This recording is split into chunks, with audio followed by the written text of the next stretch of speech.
that this is not happening by chance. I believe these things are happening purposely, and I think that this government is allowing these things to happen, and in many cases causing them to happen purposely according to a plan. There is something called dialectics, Hegelian dialectics, we can get into later, but the whole idea is to cause people to be frightened, and in order to frighten people, a frightened and fearful people will do things for you. They will submit to you if they're sufficiently frightened. And so the governmental context of what I'm saying is that the government of this country wants people to be frightened. That's why they're continually turning criminals back out into the streets. They go in, they kill 15 people in a McDonald's. They get a $250 fine and a 3 years in jail, which is then when we find out what actually happened, they got 1 year, and the fine was commuted, and so they're back on the streets. They're turning murderers back onto the streets. There is no doubt in my mind that it is not because of loss of space, or they don't have the space for the criminals. They got space for you if you don't pay your taxes. The point is that they do not want. They want as much chaos in society as possible. It's a very simple. The World Health Organization came out a long time ago, and since then the FBI has concluded the same thing, that the truly criminal element in America is less than 1% of the total population of America are truly criminal element. 1% or less are the murderers, are the real serious criminals. Logic alone would tell you that if you put those people in jail or you put them to death, you don't have any more serious crime. Now what? Now you have very little need for the police department. You have very little need. The people now have more time to think about things. They don't have to worry about their children. They don't have to worry about their family. They don't have to worry about crime in the streets. Consequently, they can concentrate now on who's running this government, how fair are the equitable are the laws, and so therefore it's better to keep people occupied. We've known that for a long time. That's why politics is called political science. There is a method to controlling people. Politics is referred to as political science. It's a science. If you can keep people organized, keep people disorganized, frightened, fearful, broke, that's another thing. They want to keep you financially in a hole. Then people are subservient to you. You do not want people to become self-sufficient and have enough money that they don't have to listen to you. You need crime, and you'll see why. And I'll show you today why you need a lot of crime. You need to let criminals back out into the streets. They talk about something. If you think about the logic behind these rules and behind these new laws we have, it's absolutely insanity. A criminal goes out, he kills somebody, what do? They take the gun away from the criminal and they let the criminal go free. Then they say that there's just a proliferation of crime. We can't do anything about this crime that's out of control, the drug trafficking and all the killings going on and the gangs killing each other. But the point is that if you don't pay your income tax, or if you do something that's against the government, in the system of things, if you get out of line, they will find you. The IRS will find you if you don't pay your income tax. You can go into the Amazon jungles, and they will come down there looking for you. And if they have to spend $7 million, they're going to find you, and they're going to bring you back here and make an example out of you. So if they have the power, this is the most powerful military nation on the face of the earth, ever devised by men. This nation is the most powerful military combine on earth. It has always been. And if you think about the time back in, 50 years ago in 1940, when the United States was a very infantile country, it didn't have all of the high technology it has today, and just within a couple of short years, it got its stuff together and was able to meet Adolf Hitler on the field of battle throughout the world, and was able to do a battle with the whole Nazi empire. But they can't do anything about the drugs in Pacoima. The problem is that they have total control over everything. So anytime you see things going on, just understand that the powers that be in this government want it that way. Franklin Roosevelt, probably most of you don't remember who he was. He was one of the presidents. Franklin Roosevelt made a statement publicly that I think is very important. He said that anytime you see anything happen in politics, you better understand it was planned that way. So anything that's going on in this country that you see that sounds crazy and lunacy, it's crazy and lunacy to you. But to those guys who are doing it, they know what they're doing. There is a method to the madness. I want to show you, and I think it'd be better if I just go on and begin with the slides, because I have so many of them, and I'll just stop and comment as we're going. Are we going to be able to... Well, I don't know. Let's see. Is that okay? Yeah, okay. On the dollar bill, you'll see on the back of the dollar bill, you'll see the symbol on the left-hand side of the bill, which is annuit coeptus, which means our enterprise is now a success, or our enterprise is crowned with success. Annuit coeptus. So you're saying, fine, so you have an enterprise and it's now crowned with success. What enterprise are you talking about? Novas ordo seclorum. Novas is novus, meaning new. Ordo is order. And seclorum is where we get the word secular, meaning the world. So it's new order of the world, the new world order. George Bush's new world order is now a success.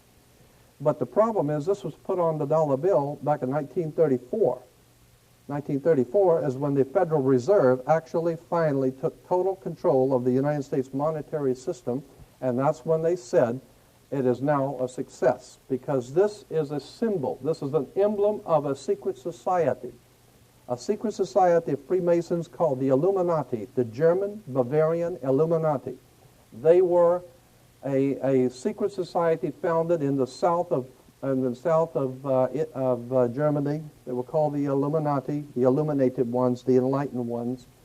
They they connected themselves to another group of Freemasons in France, in the south of France, referred to as the Pierre de Sion, French Grand Orient Temple Masons. And so this symbol today, while it's on the back of a $1 bill, it is also incidentally on a document in the British Museum and in the Louvre Museum. Both have some of the original writings of that sect of Freemasons in Germany that are today on display. And on one of the documents, it has that exact symbol, annuit coeptus, novus ordo seclorum, and that was in 1774 that the Bavarian Illuminati drew up their plans for what they were going to do in America and how they were going to do it. And that's not anew. That's not just from 1934. That goes all the way back to 1774, 1775. It's a symbol of a secret society.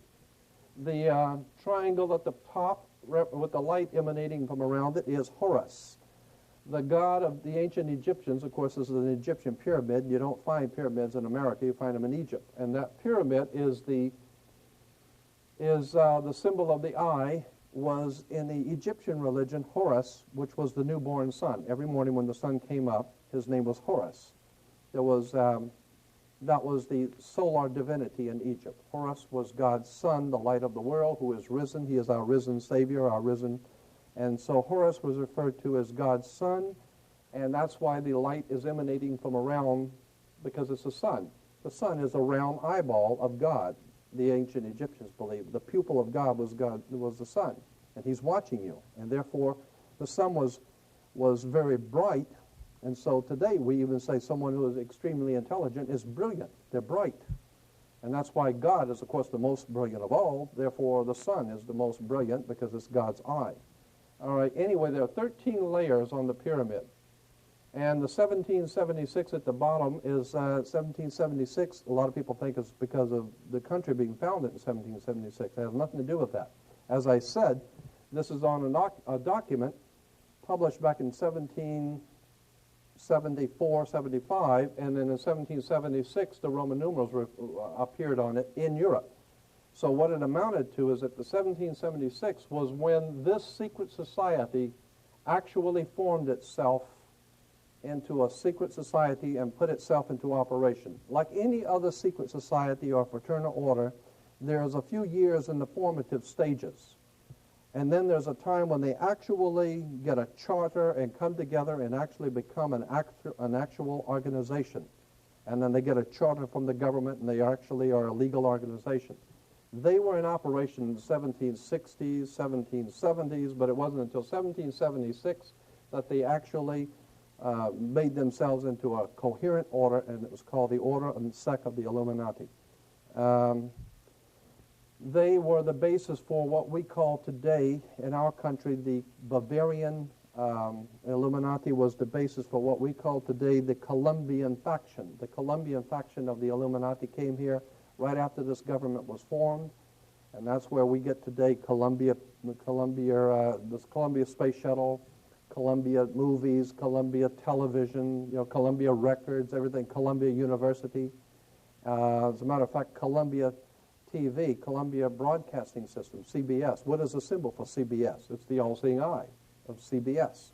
It's the Colombian faction of a secret society that calls themselves the Colombians, and that's why our government is in the District of Columbia, because these guys own our government. They print our money, and they own not only the government, but they own you. You are their property.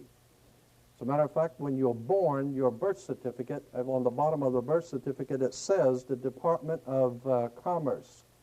It is a property of the Department of Commerce because you are nothing more than a piece of commercial material. That's why if you're out of work, you don't go to the unemployment office, you go to the office for, what is it called, human resources, because you're just a human resource.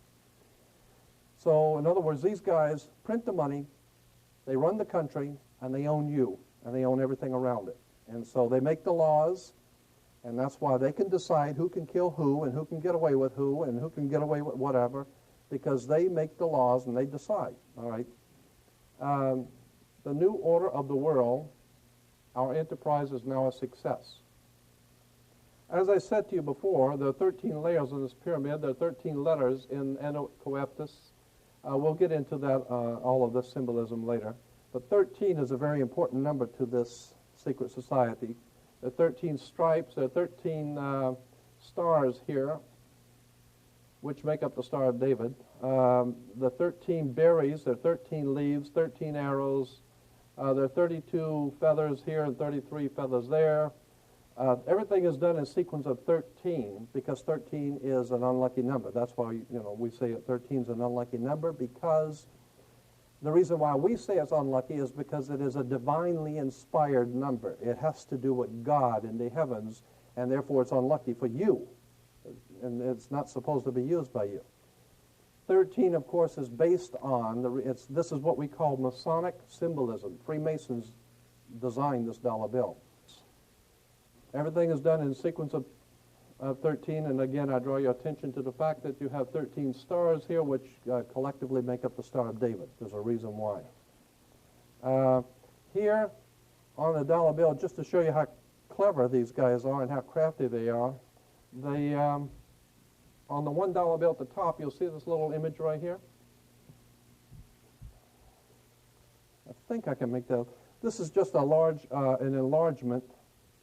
This is an enlargement from a photocopy machine, so it's not really that clear. But if you blow it up from an actual photograph, you'll see it is it's a little owl. It's a symbol of the Bohemian Society. The Bohemian Society meets in California on the last 2 weeks of July of every year. The Bohemian Society is another secret society that was spun off of a larger secret society. The Colombians have a little fun club that they meet for 2 weeks out of the year in Northern California, and they're called the Bohemian Society. They meet in something called the Bohemian Grove. I have pictures, which I don't have with me tonight, but I'm going to have on my next lecture, showing all of the presidents, all of the living presidents, excluding the new one, but all of the living presidents at the Bohemian Grove in Northern California, and they're all wearing red and black Ku Klux Klan dress type of regalia, like the Ku Klux Klanners, with the pointed headdress and everything. And, I mean, that's quite a sight to see presidents dressed like Ku Klux Klan members, right? And they're standing in front of a big open pit of fire, and behind them is about a 20 to 25-foot owl behind them. And the article in Elm magazine and Time magazine, I've got 2 or 3 different magazines showing basically the same pictures. It says that the presidents meet with all of the heads of industry throughout the world, all of the heads of state throughout the world, and all of the most important wheeler dealers in this country, and they all meet up in Northern California, and they have rituals where they go before the owl after midnight. And then what a picture you got, with all the presidents dressed up like Ku Klux Klanners with black and red robes on before an owl. And these are your presidents of this country. And the reason why they chose the owl is because the owl is a symbol used in Europe by secret societies, because the owl is wise because it sees things in the dark. And the implication is, of course, that's why they are where they are, because they're very brilliant and they know things that you don't know. So they see things in the dark and they put their little owl on the dollar bill. It's just a clever little thing, but it shows you how these guys think. We get into Masonic symbolism. When you drive by a Freemasons, the Masonic Lodge, you'll see the square and the compass and then the G in the middle. The G is for not God. Everyone thinks it's for God. It's not. It's for geometry. Actually, it goes back even further than geometry. In 1717, it was stood for geometry. But the G has been used by secret societies as far back as ancient Greece, meaning the generative principle, the principle of generation or sexual principle in nature. And so when you see that G, just remember it stands for geometry. Now, so talking about geometry, here is a typical geometric figure of a three-ring square. The circle, the triangle, the square, all have the Masonic and spiritual meaning, as you'll see. But here we have the square within the magic circle. Here's the Washington Monument from above, the square within the magic circle. Incidentally, the Washington Monument is the Egyptian obelisk, another, like the pyramid on the dollar bill, another Egyptian symbol, because what America is referred to by the secret societies throughout the world as the New Egypt. That's a term that is given to them in their given to America in their literature, the New Egypt, because our whole laws are based on the ancient magic of Egypt, the white and black magic. That's why your police cars have black and white cars, because it's the idea of black and white magic coming out of Egypt. And these people that are running this country are really devious. But here we have the mystic star. I think I'm probably going to have to adjust each one. Here's the mystic star, to give you an example, is a seven-pointed star that's used in secret societies. You'll see it all over. Seven-pointed star. Here's the Masonic Orders of Fraternity. Again, you'll see it.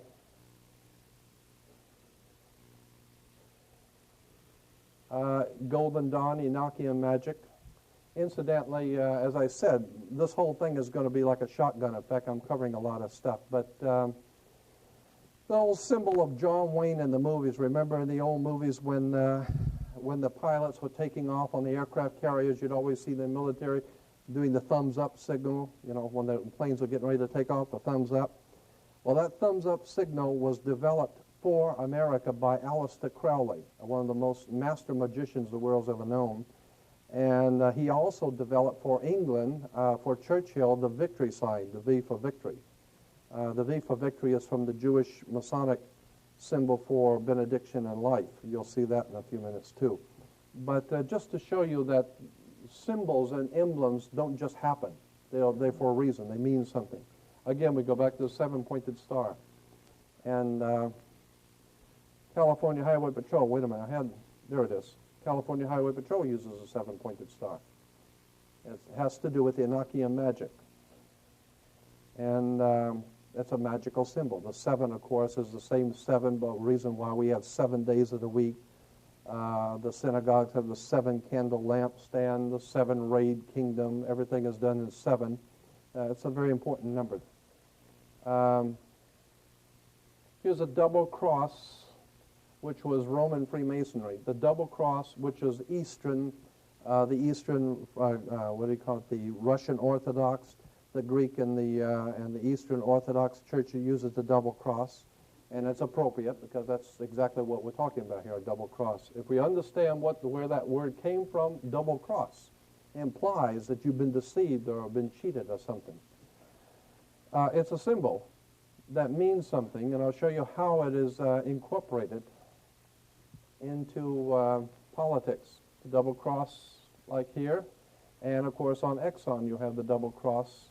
And I had a letter from the Exxon Corporation asking them if that was the double cross of Eastern Freemasonry, and they said yes.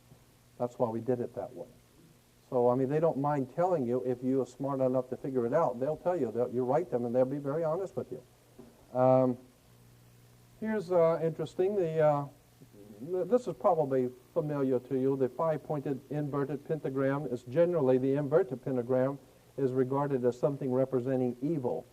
The five-pointed pentagram, penta, of course, being five. If you take the arms off of a pentagram, the star, and when you have just the inside, you have what is called a pentagon. That's why the United States has a pentagon. The pentagon is a symbol. That's why, incidentally, Chrysler can use the pentagon symbol as a Chrysler symbol, because they're the ones that produced all of the half-tracks and tanks and everything else for the United States during the Second World War for the Pentagon. So they still use the symbol of the pentagon.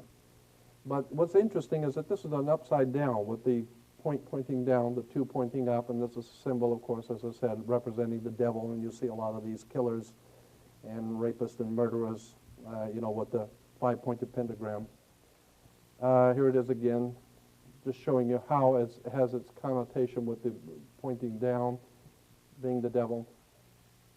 Here's the first synagogue in Los Angeles of the B'nai B'rith in 1873, and up here, what do you see, is the inverted pentagram. We're talking about this is the first synagogue in Los Angeles, and they're using an inverted pentagram, which everyone knows is associated from the earliest ages in the Middle Ages with devil worship, okay? Here's a seven-rayed kingdom of God, how the seven flames and the seven candles of light. Incidentally, the seven-candle lampstand in the synagogue, the seven candles represent the seven lights of the heavens: Mercury, Venus, Mars, Jupiter, Saturn, the sun, and the moon, the seven ancient gods of the ancient world. So when you see the seven candle, that's a very holy seven-candle lampstand. No, it just represents the seven little lights in the heavens. And each one of those lights represented a god. Each one of those gods represented a day. So therefore, we have 7 days of the week to honor the seven-candle lampstand of the seven ancient gods of the world. It's all very metaphysical. It's all very strange, and it's all very well put together. You understand how it works. Here's the shell oil. To give you an idea, let me back it up. I moved too quick on that.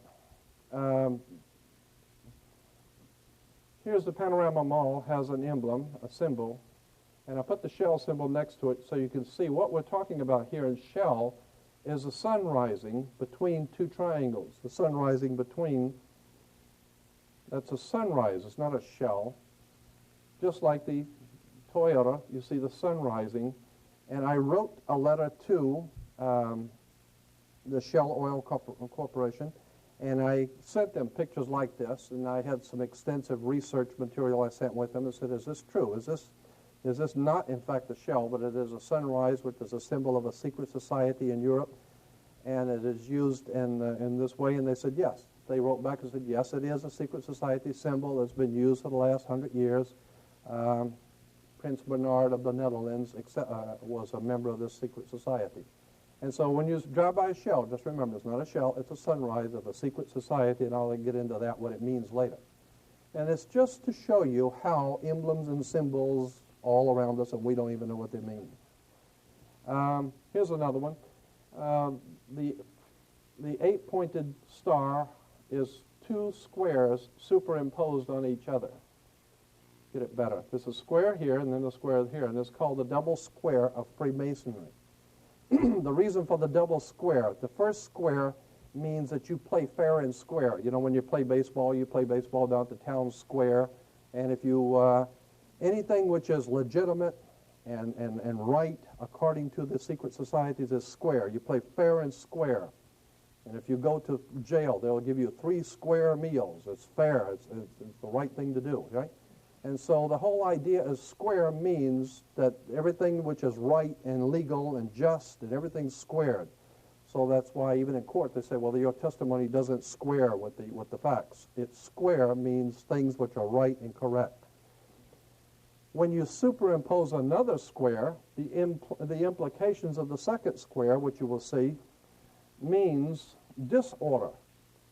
It's the intertwining of both order and disorder, meaning that you have the power over what is right and correct, and you also have the power over disorder and things which are not right and which are not correct. And so the same people control both chaos and order. Incidentally, that's why you have, well, I better not get into that because that's going to come up in a minute. Here it is again, the double square Freemasonry. The chevron. Chevron oil is actually the double square Freemasonry. See, this is two squares. Oh, wait a minute. This is two squares. What this chevron is, and that's the word chevron. You'll see on the military, the police wear them on their arms, and the military wears the insignias of power. They're called chevrons because they are squares. It's a box. That's a box, and this is a box, and this box is sitting on top of that box. And if you draw a line, for a triangle back here, you'll see it's two square boxes sitting on top of each other. It's referred to as the double square or the chevron of Freemasonry, the double square of Freemasonry, okay? And so it implies that the powers that be in this world have both control over revolution, trouble, anarchy, and they have control over good government and over righteous government. So they can do whatever they want. You want to have a good government or a bad government, they can do the same. They can do whatever they want because they got the money and they got the power. Here in England, of course, it's more appropriate in England, is the double square Freemasonry in London at the Parliament. It even says the octagonal Central Library in London has the double square Freemasonry. And of course, I think it's appropriate there because they do, in fact, finance and organize and direct all over the world. All kinds of bloodshed and violence all over the world is being organized, directed, and financed by the United States government and the British government together, Britain and America, are the reason for the violence and the chaos that we're seeing throughout the world today. In Yugoslavia, it's all been planned. This is all part of something that the United States is doing in the Middle East right now, and Yugoslavia is going to pay for it. Again, we have the double square. All right. Here is the double square Freemasonry worn by the Queen. And this square is, the Masonic square is referred to as the Knights of Malta square. This one is the British square Freemasonry. The Knights of Malta, you'll see it's like four little triangles coming together, but they don't actually have a point in the middle. It's just a round or a nothingness in the middle. You'll see that again in Arco, where the four little points come together, but nothing in the middle. The Knights of Malta is, the square of Knights of Malta is the pyramid from the top, looking down on the pyramid of Egypt without the capstone. That's because, remember, on the dollar bill, the capstone is not connected to the body of the pyramid. So here is flying over the top of the pyramid, looking down on the Great Pyramid, you don't have a point because the chief cornerstone is not on the pyramid. And I just threw this in, I don't know why, but I did. Here's Under Life in Fascism. I wanted to make the point about political symbols. We hear a lot of people talking on radio and television about fascism and how bad the fascists are and fascism this and fascism that. Well, in most cases, fascism or fascists have come to power after the nation has suffered an economic collapse. Are we having problems economically or what? Right? A military defeat, Vietnam, and some other disaster. The fascist party wins mass support by promising to revive the economy and restore national pride. And that's exactly what the government's saying today. They need to restore national pride. Get Clinton in there to be president. And no one seems to realize Bill Clinton, as a Rhodes Scholar, trained at England and London, England, and Oxford University, bought and paid for by the Rockefeller Foundation, financed and organized his education. He is nothing more than a yes man for the power elites in this country. They want another candidate because he looks good. Personal liberties are severely limited under a fascist government, which is, I'm saying that's what we have here. And the government also controls newspapers, the radio, and other means of communication. That's why I'm not on nationwide television, right? And it issues propaganda to promote its policies, and boy, this government does that. let's see. Oh, yeah, wait a minute. This is interesting. A secret police force crushes any resistance. I like the word crush because that's what they do. You get in their way, they come out and beat your brains out, right? So here is a symbol of fascism. I thought I had one. Yeah, here it is. The French fascism. This is the symbol for fascism. A bundle of sticks with a hatchet head. Here is a here's another. Incidentally, you always see the red shield. In England, the story of Robin Hood.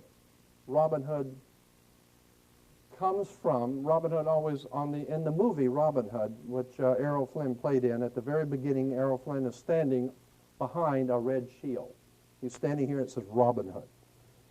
Why? Because the red shield is German for Rothschild. The Rothschilds of England were a German Jewish family in England who took over the Bank of England and took over 5 other banks in Europe and became known as the Rothschild banking dynasty of the world, the richest banking dynasty on earth, okay? Rothschild in German. Roth is red and shield is flag or a shield. So Rothschild is red shield. And red shield, everybody in Europe knew that the Rothschilds were the biggest murdering bunch of thieves and thugs the world's ever known. Oh, sure, they're very wealthy and they get banks, but nonetheless, these are just high-class thugs. And so they were called hoods, and that's where we get the word hoods. They went around the world robbing, and that's why they're called Robin Hood. Robin Hood is the hood that was robbing people in the Sherwood Forest, and that's where the home of the Rothschilds was, in the Sherwood Forest, the Robin Hood, with the red shield Rothschild, and one of the symbols was the fasci, this is a symbol for world fascism. And fascist was an authoritarian political movement that developed in Italy, several other European countries in 1919. Its name was derived from the fasces, this thing here, an ancient Roman symbol of authority consisting of a bundle of rods and an axe. That's incidentally why we had Axis powers in the Second World War. Here's the bundle of sticks with the axe, and this is on an American symbol. This is on the back of the dime, the symbol for fascism on the back of the American dime. There it is. I mean, this is a fascist country. And it says fascism is a dirty, evil government that takes over and controls the people. Well, of course it does. That's what's happening to us. We've been taken over and controlled by fascists. And why? And here it is, the President of the United States standing here giving a State of the Union message, and what's on each side of him? The fascis. This is in the Congress. In the Congress, there are symbols of power for the President. He has 2 large fascis, and very few people have ever even noticed them. They're looking at this guy, and they don't even see these symbols of world fascist power, okay? In case you're so blind you can't see, I blew one up and make sure you can see it. That is a fasci. A bundle of sticks with a hatchet head, and it was used in Rome. Let me explain why it's a bundle of sticks. The idea was in the Roman Empire that Rome could not police the world. What Rome needed to do was to collectivize a police force. That's why George Bush keeps talking about it's not just us in the Middle East, not just us in the Middle East, it's a conglomerate, it's a group of us. We merely represent a contingent of a group of nations there. It's not just America. That's the concept of fascism. It's not one stick, it's many sticks joined together with a hatchet head. So one person, one government can't do it, Bush says. What we need is a united nations where we can all unite our sticks together, and now we got power. Now everybody crawls on their knees and kiss the boots because they have a collective consensus of fascist rulers. All these guys get together. That's like the East Side Mafia getting together with the West Side and bring in the New York boys and some of the families out in the West Coast, and let's put this thing together and really rape these people good. And that's what the symbol of fascism means. They now have an axe tied together with a consensus of power. We have a fascist world government right here in America. Here's the United States Senate. 2 fascis on the Senate. I mean, even in playing cards, you got fascis with the king and the jack. That means something. There's a reason why the ace is the highest card in the deck. That's something else. Aces are always higher than the king for a reason. Um, Here's another symbol, a geometric symbol used in Freemasonry by these secret societies, a triangle, the pyramid, within the circle again. And incidentally, the pyramid or the triangle is important because it goes back to the old pyramid of Cheops, which incidentally, I don't know if you know this, but the big pyramid called the Pyramid of Cheops in Egypt has no peak. It has no point. It has no point on it. It's the chief cornerstone of the point never was there. And the circle represents, of course, the sun. This is the sun, always the circle. And it has to do with Stonehenge. Stonehenge is a symbol for the sun in the old ancient Anglo-Saxon Germanic secret society. So that's why Stonehenge and the pyramid are connected. The numerology in Stonehenge and the pyramid are both the same. There's a lot of interesting stuff there when you get into the numerology of the pyramid and Stonehenge. But here's an example of how symbols are used. All right, here's a dictionary of Freemasonry, and here, I'll blow it up. You'll see the triangle and the circle again, and here's the cross and the crown, and we'll go through that in Holy Bible, and the G again for God, which is actually geometry. But this is the triangle and the circle, okay? It's because of the triangle and the circle here. And it has to do with God. It's a symbol of God. It's used in Freemasonry. It's, again, we'll go through, here's the Bible, Star of David, and up here at the top, oh, and here it is. But over here on the bottom is called the Royal Arch. You may have heard of that in Freemasonry, the Royal Arch degree. And there it is again. And here you'll see it used in churches. The School of Theology at Claremont, yeah. You see it right there? Used in churches because Claremont School of Theology is a Masonic college. It's financed, organized, and directed by a secret society in Europe. Yeah, and but people don't realize that because it's a church. It has to be holy. And there's nothing holy about it. This is a very powerful secret societies operating throughout the world behind our government and behind governments throughout the world, and they have tied themselves in and set up what they call a religious establishment. And a religious establishment is nothing more than a front man for a very powerful secret societies operating in the world. So they may look holy, but you better do your homework. There's more to religion than meets the eye. Here's the King and Queen of England with the triangle and the circle above them. And incidentally, this is a whole different subject of the British royalty. The reason why we call them the royal family comes from Egypt. Osiris, Isis, and Horus were the original trinity in Egypt that was referred to in Egypt as the Holy Family, the royal family. That's where they get the royal family, because of the triangle, the pyramid of Egypt, with God's son, Horus, rising. And so there's nothing holy about these people at all, okay? And when the King of England, interesting, when the King of England becomes king, the Archbishop of Canterbury, like we have our religious, I don't even know who it is, but when the King of England is crowned king, listen to what the Archbishop of Canterbury has the king say in his inauguration ceremony. Prince Charles, if he becomes king, incidentally he won't, but if he did become king, would say upon taking the throne, the Archbishop says, "You are now being crowned King of England for Jesus Christ. You are sitting on the throne of David for Jehovah, the God of the Old Testament.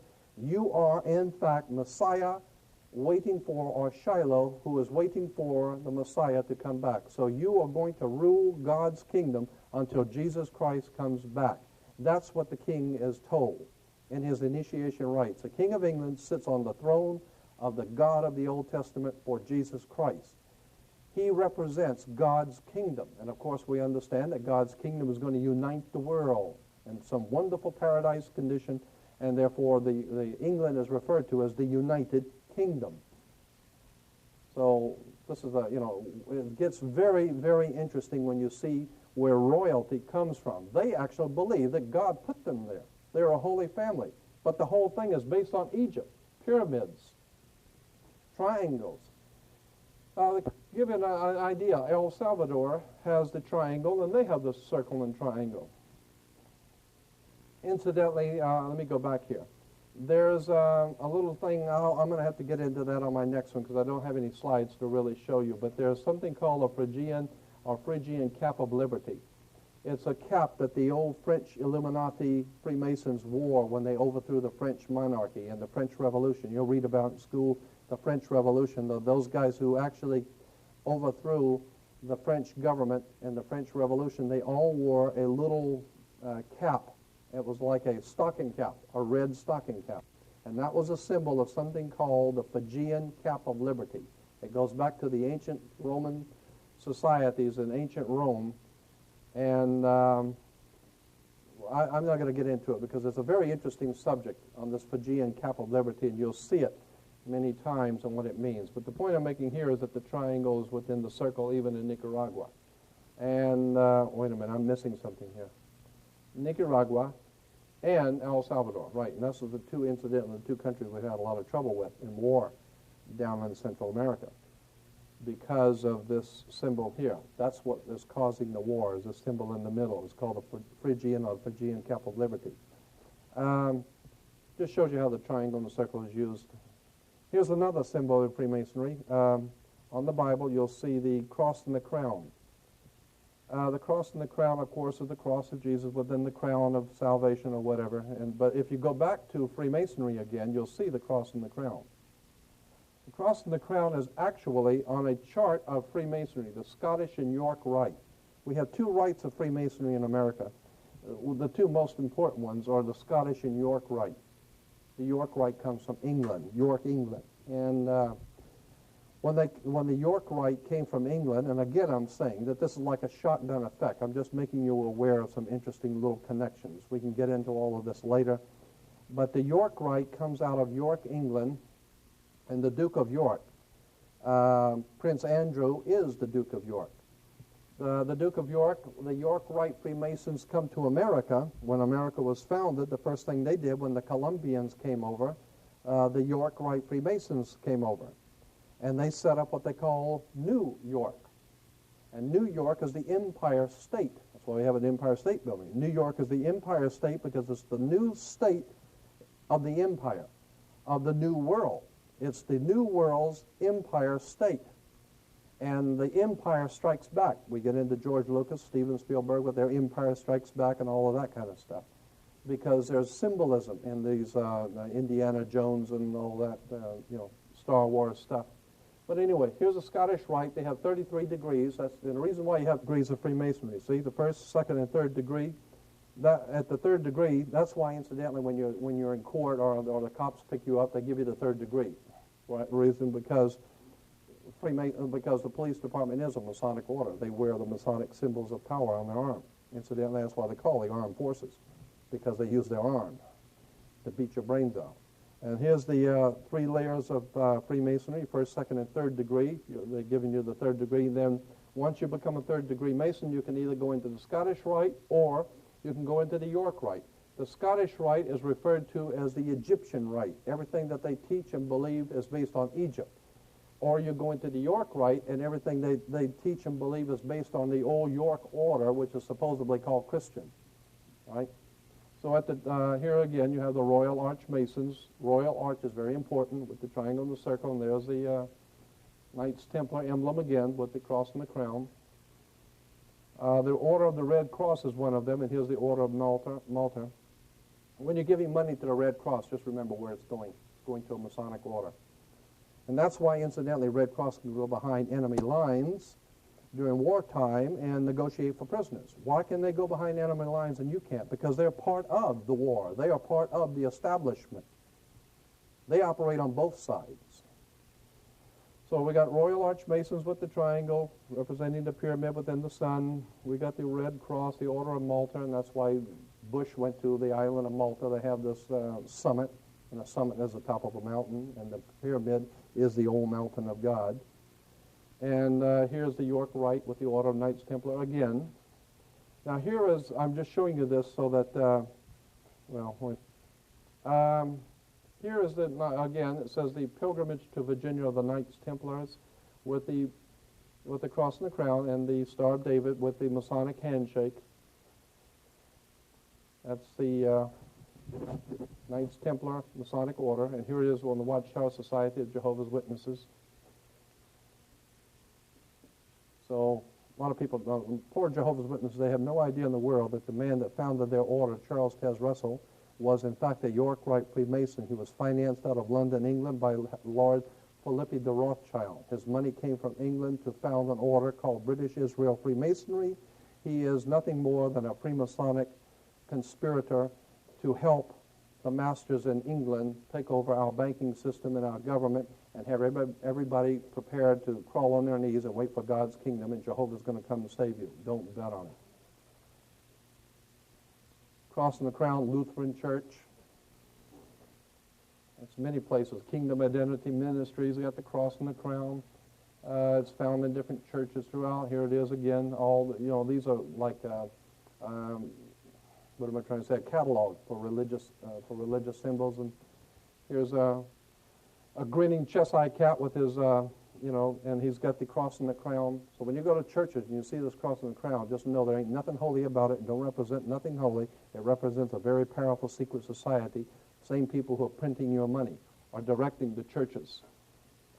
Freemasonic orders. Here's Christian Science, cross and the crown. Mary Baker Eddy's husband was a Freemason in Germany.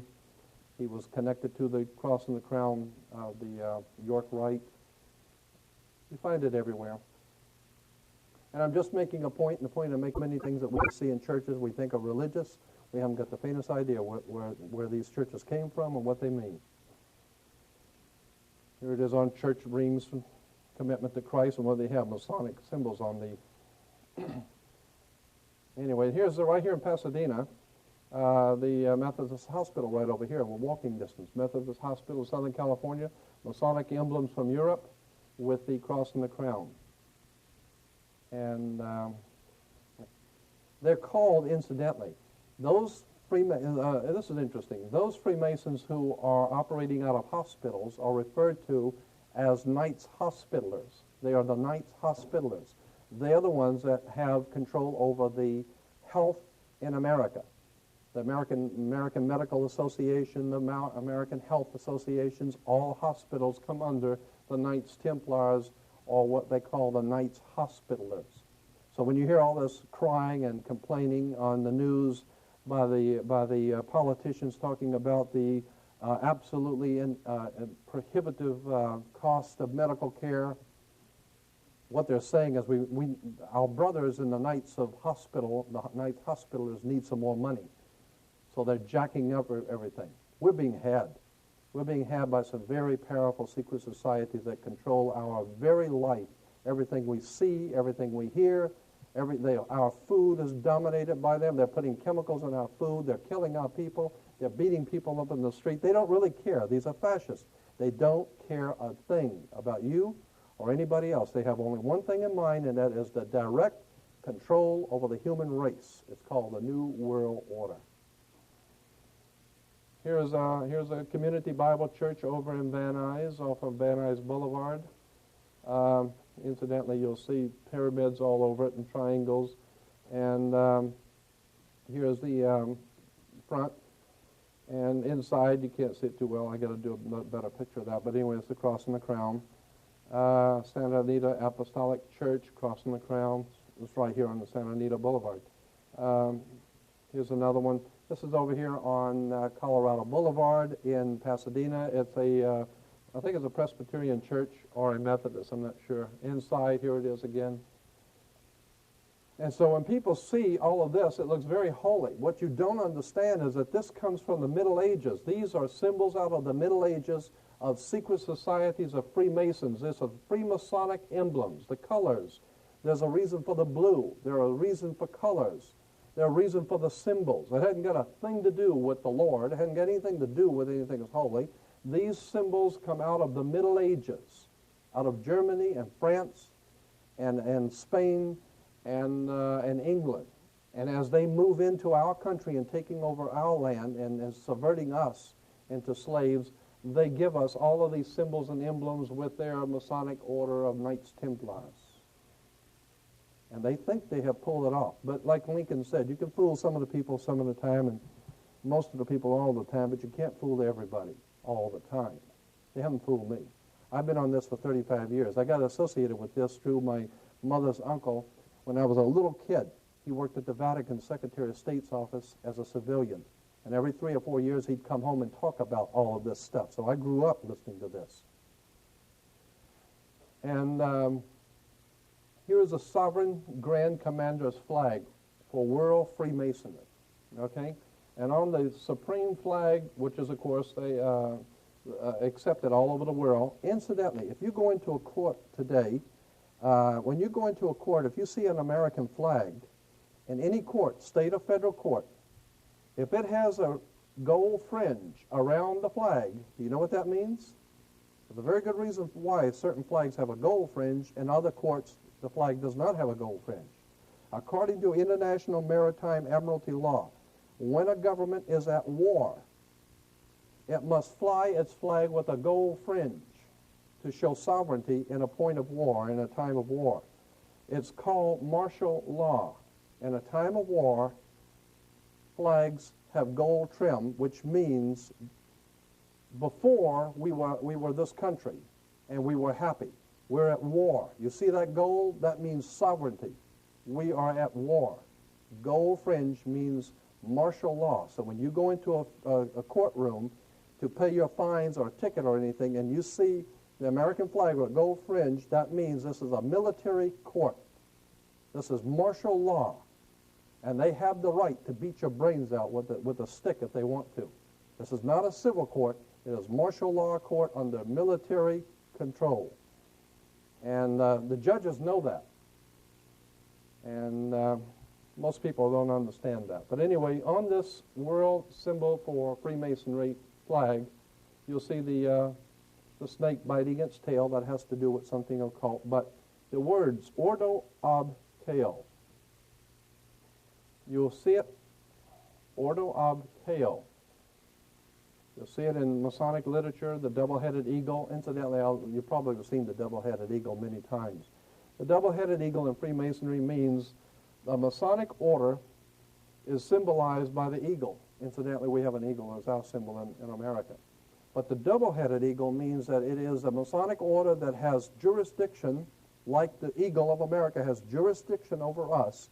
The double-headed eagle implies, according to Masonic literature and all their reference works, implies that the Masonic order has jurisdiction over the Eastern world and over the Western world, over the East and West. So in Russia and China and all those bad, evil people over there, as opposed to Western Europe and America and England and the West, it's still the same game. Ordo ab Chaos, in Latin, order out of chaos. So what we're talking about here is these people are causing, financing, organizing, and directing chaos. And for what purpose? To bring about a new order. To keep you frightened, keep you scared, keep you broke, and keep you on your toes. And while they're keeping this chaos going, they are instituting a new order, and you didn't even know it. In other words, it was bad enough as it was. Now it's really going to get bad. So, Order of Chaos again, you see it everywhere. Incidentally, you'll always, when you see Masonic orders, you drive by and you see in front of Masonic lodges, you'll always see the double-headed eagle perched on a sword, always on a sword. Because they said real power comes from the sword. And that's the way you create chaos, is with the sword, with violence. And out of that violence, Ordo ab Chaos, order out of chaos. That's why they had television shows, comedy shows a few years ago on television. One was Get Smart. While they tell you, anytime someone's telling you get smart means that you're implying you're an idiot. Get smart, wake up. Get smart. What were the two sides in Get Smart?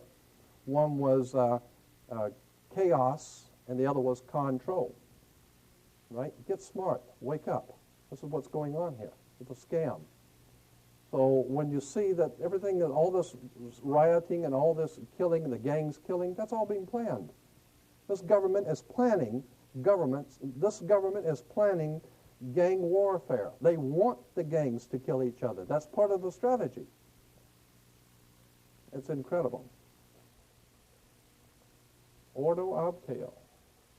Anyway, order from chaos to control. Here's a California Senate, California legislature, 1953 Senate Investigating Committee, published by the state of California. Okay, and it says, so-called modern communism is apparently the same hypocritical and deadly world conspiracy to destroy civilization that was founded by the secret order of the Illuminati in Bavaria, 1776, May 1st. The World Revolution conspiracy appears to have been so well organized and to be ever continuing and ever on the alert to take advantage of every opportunity presenting itself so that the conspirators could create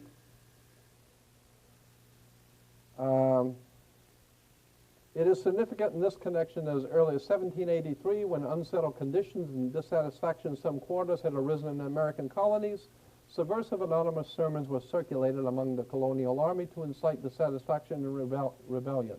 George Washington immediately called the army together, and in addressing them, he used this significant language. We're talking about 1783.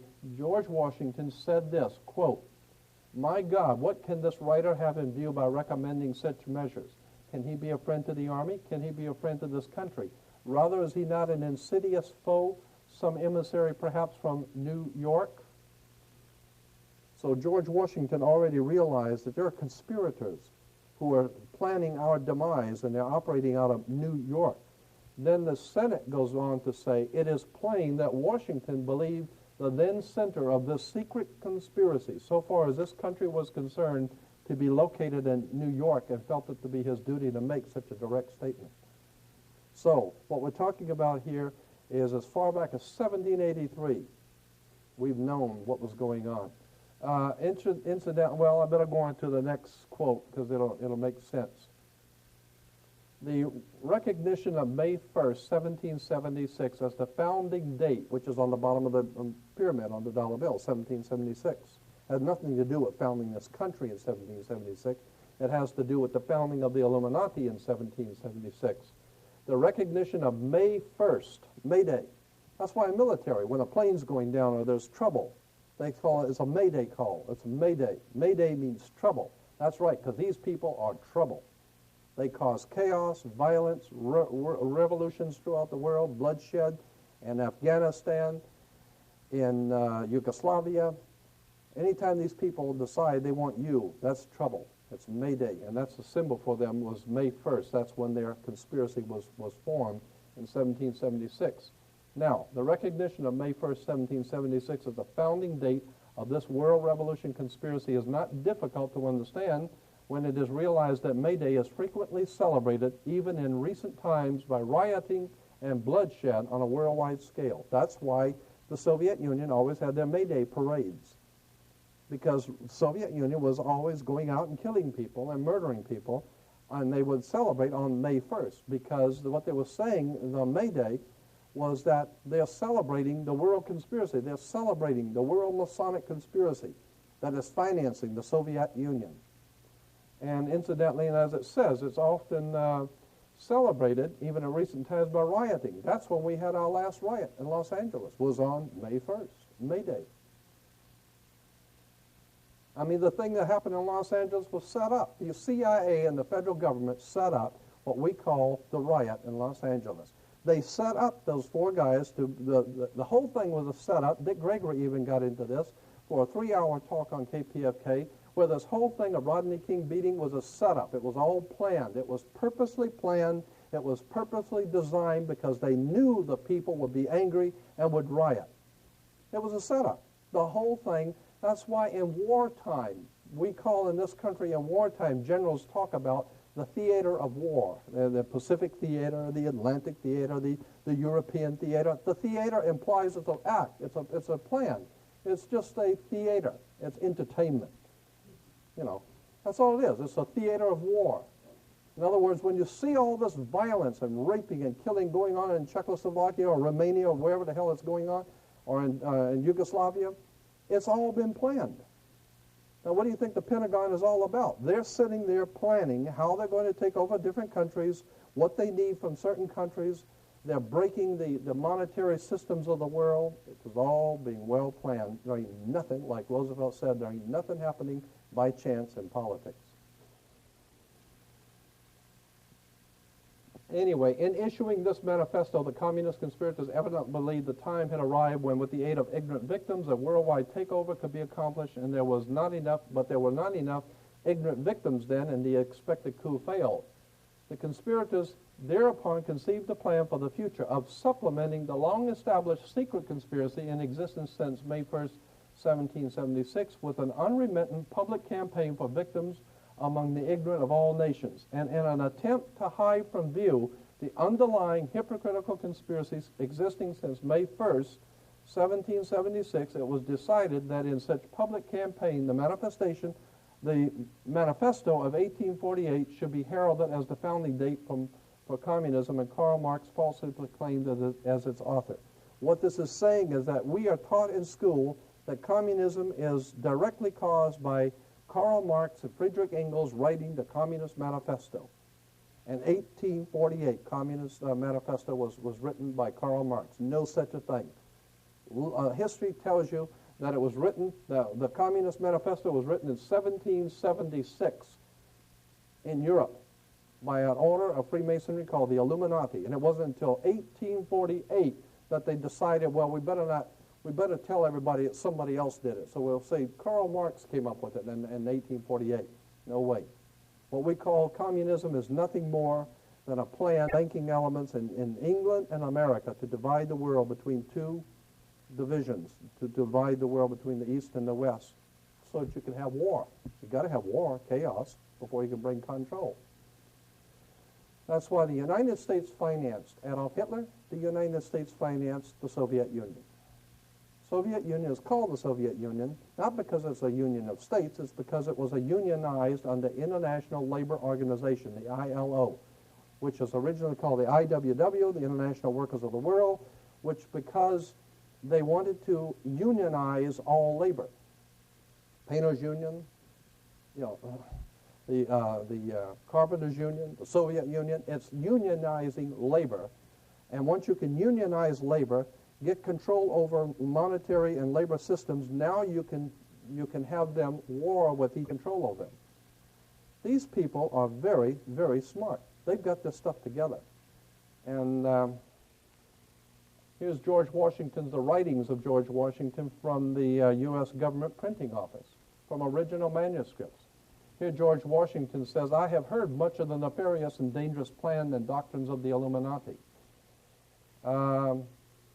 It was not my intention to doubt that the doctrines of the Illuminati and the principles of Jacobinism had not spread in the United States, on the Masons and the Illuminati. In the United States, on the contrary, no one is more truly satisfied of this fact than I am. So he's saying, you don't have to tell me about the Illuminati and what they're doing in New York. I already know. Here is interesting, though. On the Masons and the Illuminati, writing said, individual Freemasons of them, in other words, he's saying in this letter to the man who wrote it, I don't believe all Freemasons in the whole world are evil. I don't think all Freemasons in the whole world are bad. But I know what you're talking about when you say that there is a secret conspiracy operating out of New York and in America and throughout the world. Nobody is more truly convinced of that than I am. Of course, there's a lot of ignorant people in Freemasonry that don't know any of this. But that individuals of them may have done it. I'm going to paraphrase this because it's an old English.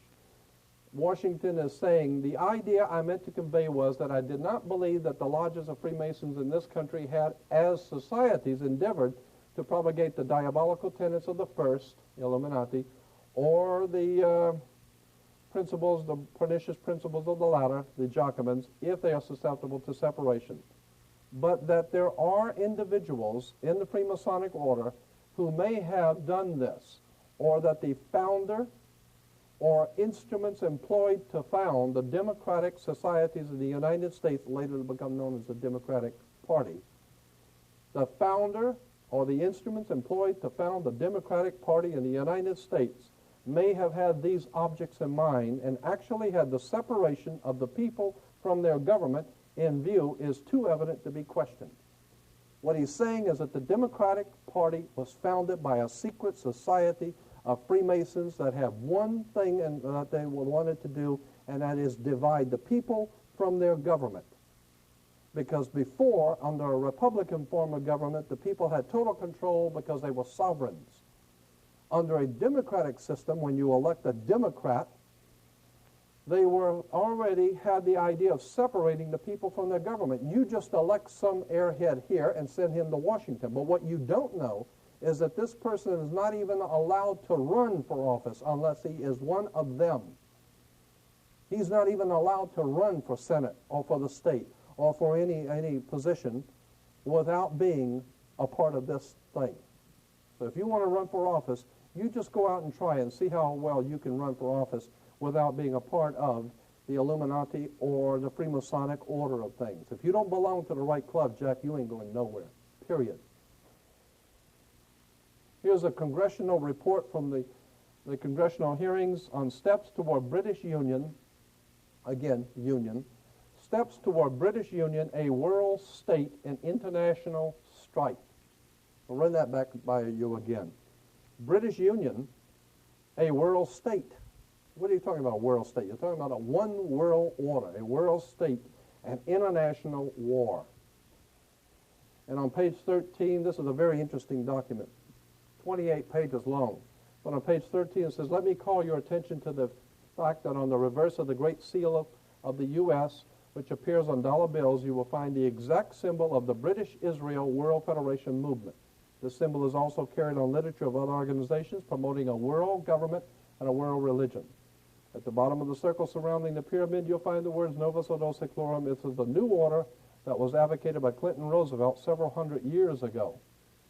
So this is a symbol of a thing called the British Israel World Federation. It is a connection between England and America and the Masonic orders of both and how they put this thing together. That's why, I guess, again, we say that England is God's kingdom, the United Kingdom.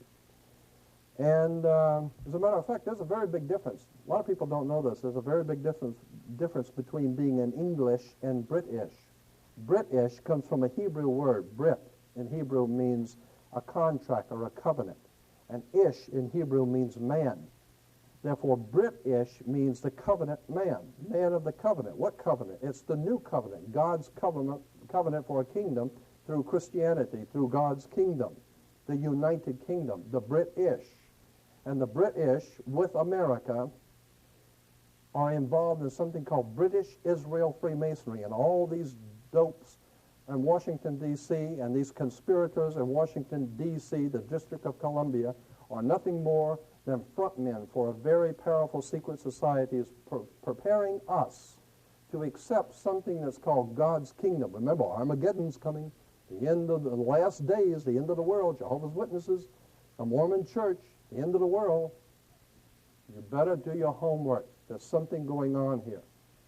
That's why we have a 51st state. Incidentally, a legal term in this country for a state is called the state of. Like the state of Alabama, the state of New York, the state of Florida. State of is a legal term according to International Maritime Admiralty law. That's why we have a state of Israel. Israel's not a country, it's not a nation, it's called the state of Israel because it was set up as part of our federal system. It was set up in 1948 by the United States and England, and it was referred to under International Maritime Admiralty law as the state of Israel because it is an actual state of the federal system of America. So you better figure out why too. There's a reason for it. Here is a symbol taken from a Freemasonic book. They didn't know I had, and here's the fires of revolution and trouble, anarchy, the cauldron of fire they call it in Freemasonry, the revolutionary trouble, and here's the pyramid with the Masonic. And down here you have three contingents or three factions of Freemasonry always at war with each other. You have the Pope, which is incidentally, the Catholic Church is a Jewish Freemasonic movement founded in the Middle Ages in the year 325 by Constantine. It is a Jewish Freemasonic political movement. That's why the Pope wears the little yarmulke. He wears the little yarmulke with the cardinals. They wear the tellus. All of these symbols and emblems in the Catholic Church are nothing but Jewish Freemasonry. Kabbalistic, Yeah, Kabbalistic Freemasonry. You'll see, I'll give you a lot of examples of that very quickly. This represents Rome, or the Roman Freemasonic orders, and incidentally, you'll see a lot of this stuff in Godfather 3. In the movie Godfather 3, there's a lot of this stuff talking about the secret societies and the Freemasons operating in the Vatican and all that kind of stuff. And, incidentally, the guy who directed those shows and put them on, the Godfather series, Francis Ford Coppola. I was doing some research at the police department down at Parker Center, and in their files, they have a whole file on Francis Ford Coppola. Francis Ford Coppola's father was Carmine Coppola, who was a don in the mafia in the city of Corleone, Italy. Huh? Corleones? That was his father. His father was a don in the mafia in Corleone, Italy. That's how you can make such a great movie and know so much about it. Hell, his father is the don in Corleone. You know? So, anyway, incidentally, I think Francis Ford Coppola is great, but I mean, he's very knowledgeable. He's put stuff together. You better figure out where he's getting all that money to make, Apocalypse Now and all the, hundreds and hundreds and hundreds of millions of dollars. Where's he getting the money from? I mean, where do these people get the money from? They're getting it from secret societies and fraternal orders that are the powers behind our government, okay? So here we got the Vatican, we got the Knights of Malta, and the King of England. They're all in there working up the fires of trouble all over the world. Here's the Pope with the yarmulke. Why, I ask you, are all of the politicians and all these world leaders all on their knees to the Pope? It's not because they're Catholic. I mean, here's the Emperor of Japan, Japanese, and he's on his knees, or getting ready to. So how come these people are all on their knees to the Pope? It has nothing to do with the fact that he's Catholic. It has to do with the fact of who he represents. He represents a very powerful secret society referred to as the Knights of Malta. And in world Freemasonry, there is something we call today an unwritten code of ethics among the thieves. I mean, you may be the East Coast family and the West Coast family, but when you meet, there's a certain respect for each other. So the Eastern nations, they respect that he represents a very powerful secret society of the West. And so it's only honorable to show respect. It doesn't mean we can't have a war. It doesn't mean we can't kill each other.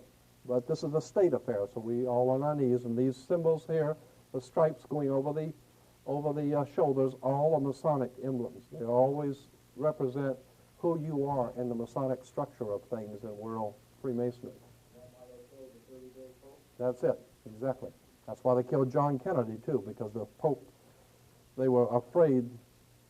Freemasonry in this country was very much afraid that John Kennedy was going, the old Joe Kennedy was going to start a Catholic dynasty in America. And that's one thing they're not going to have in America, the Catholic dynasty. You can't help it once in a while a Catholic will get elected or something, but we ain't have no dynasty here. I mean, every time you turn around, Joe Kennedy had, 15 kids? My God, he was going to have kids galore. And he wanted to have all his sons be president, and, congressmen, senators, always going to be a Kennedy doing something every time you turn around. So somebody decided to take Kennedy out. It's interesting that Kennedy, all the stuff around Kennedy's assassination is just filled with secret societies, fraternal orders. All you need to do is see JFK and you know there's something going on here. Anyway, here you got the Knights of Malta on Nazi soldiers with Adolf Hitler. That's because Adolf Hitler was connected with the Vatican. The Vatican signed concordance with Adolf Hitler. And that's why Mussolini and Adolf Hitler and the Pope, they were the enemies of Jewish Freemasonry in America. That's why if they're going to kill a few Jews in Europe, who the hell cares? I mean, that's business, you know. That's why Hitler was killing Jews, is because the Vatican was an opposing branch of Freemasonry, which was a Gentile Roman branch of Freemasonry, which is why Rome, Mussolini of Italy, joined together with Adolf Hitler because they were trying to reestablish what is called an Aryan system of laws and science in the world as opposed to the New World Order in America. But when you see all these things happening on a world scale, they're not just happening. There's reasons for all of this stuff. You know, here's Nazi officials. They look like some of the people who run this country. They're just like it, too. And they look about, yeah, don't they? Don't they look like governors and senators and whatever? And so here's an emblem right here. This is the Knights of Malta. They all wear the Knights of Malta symbol, Masonic Order of Malta, Roman Freemasonry. But then down here is this is the Military Order of Malta. Incidentally, when you see the round circle with the swastika was the old Aryan Hindu symbol for the sun, like the Egyptians had Horus. Well, the ancient Aryans of India had the swastika for the sun. Incidentally, the swastika for the sun for the Aryans and the Buddhists, the broken legs went the opposite way. Hitler inverted them and went the opposite way. The Aryans had it going clockwise, which meant something spiritually in the esoteric. Hitler broke the legs and made it go backwards, which meant it's going back to the east instead of going to the west. So he was reestablishing the old Aryan Empire on the ancient Eastern occultism. All of this has to do with secret societies and subversive movements. But anyway, this Knights of Malta religious emblem here on this one is interesting because when you enlarge it, I think I need to, that's pretty good. You'll see that it is the same one as the other one we showed on the before, Knights of Malta, but you'll see it's two circles. There's an outside circle and an inside circle, all right? Here it is again.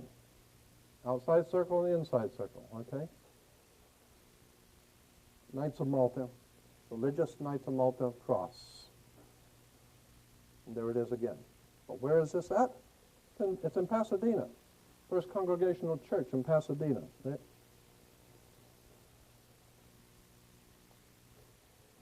It's on churches right here in Pasadena.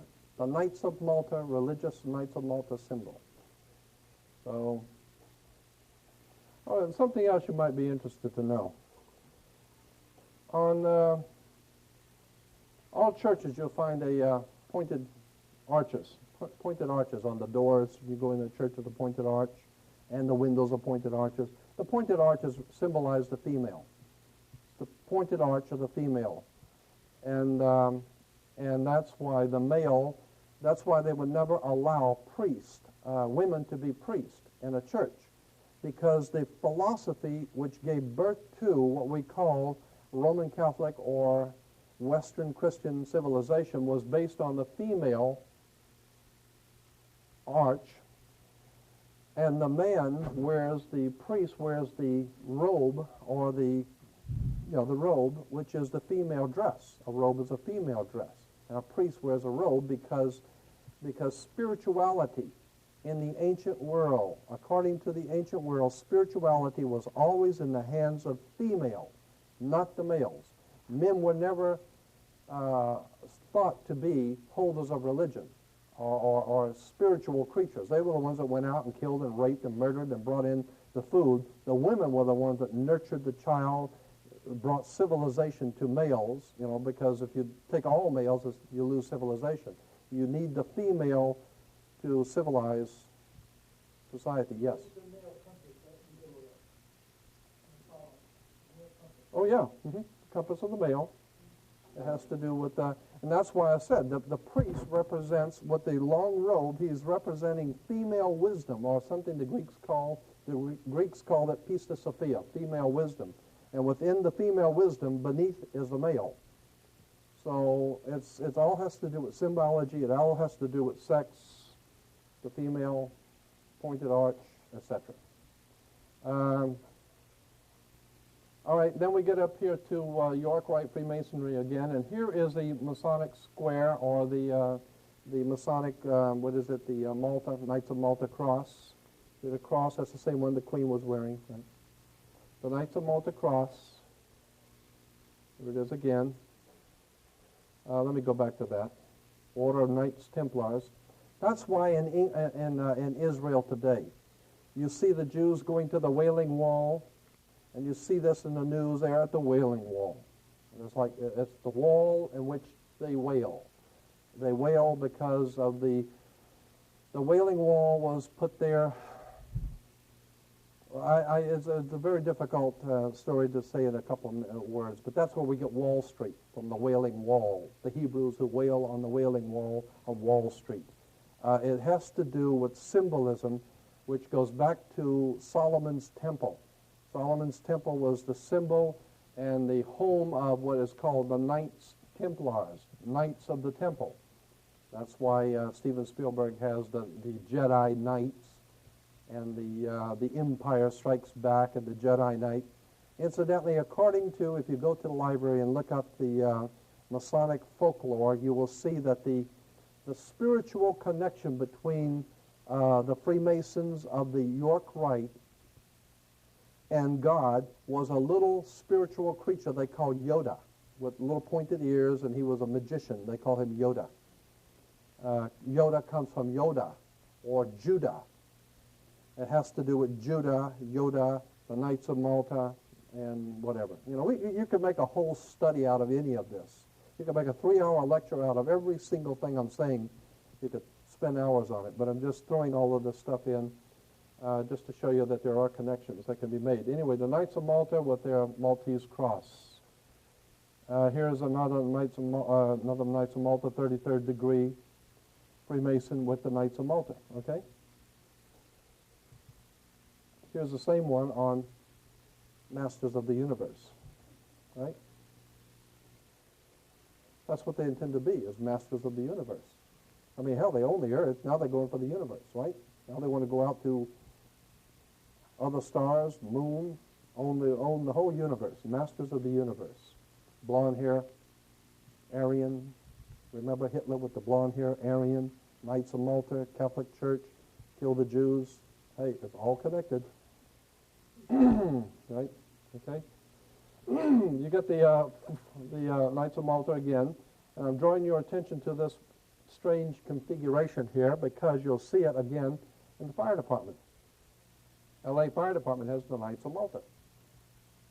Because the fire department, the police department, sheriff's department, mayor's department, and everybody else's department is all Masonic, the whole thing. We are in the hands of a very powerful secret society, and we call it law. Actually, it's nothing more than secret societies who have totally taken us over. And we just go along to get along because we're too ignorant and too frightened to death to do anything we didn't know. Yes? Yeah, on a red background. The Knights of Malta are a Gentile Roman Freemasonic order coming out of the old Roman Empire, which was the collective power of the old world of Europe, because Europe was dominated by Rome. And so the Knights of Malta is a symbol for a Masonic order coming out of the old world order of Europe, and it was called the Knights of Malta, and because it goes back to an old priesthood on the island of Malta. Malta was a symbol many, many, many years ago, over 2,000 years ago in the Roman Empire. Let me think of something that's comparable. You know, there are certain places in our country that are hot spots for occultism.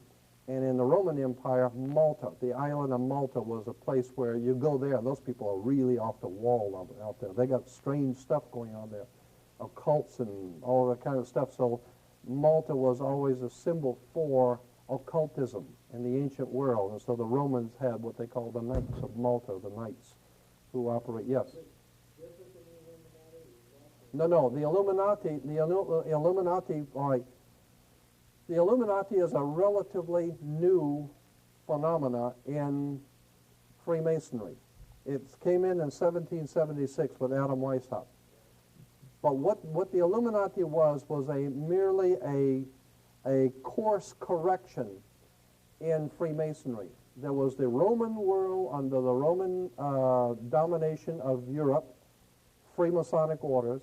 There was the coming out of Spain, France, the coming of what is called York Rite or Scottish Rite Freemasonry, England, Spain, France, coming into America to found a new world order, but above them, above the two orders, which is the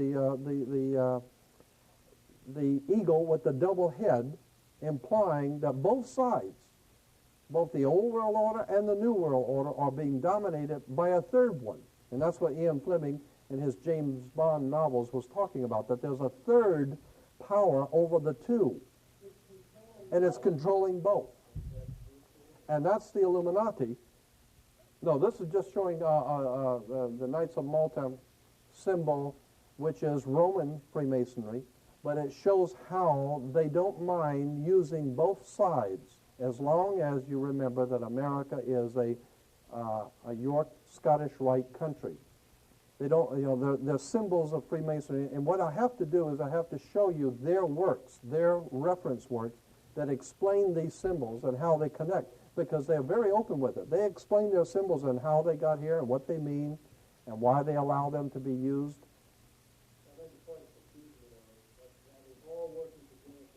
Yes.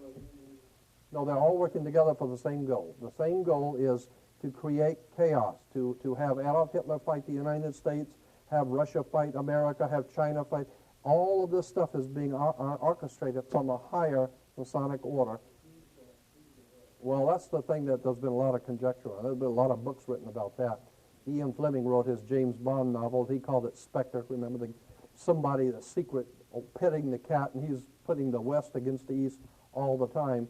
And Ian Fleming, when he was interviewed on David Frost's show, they asked him, who is this Spectre, this third power group that's always getting the East and the West at war? And he said, England and America and the Western world are aware that there is a third power in the world that pits the two together.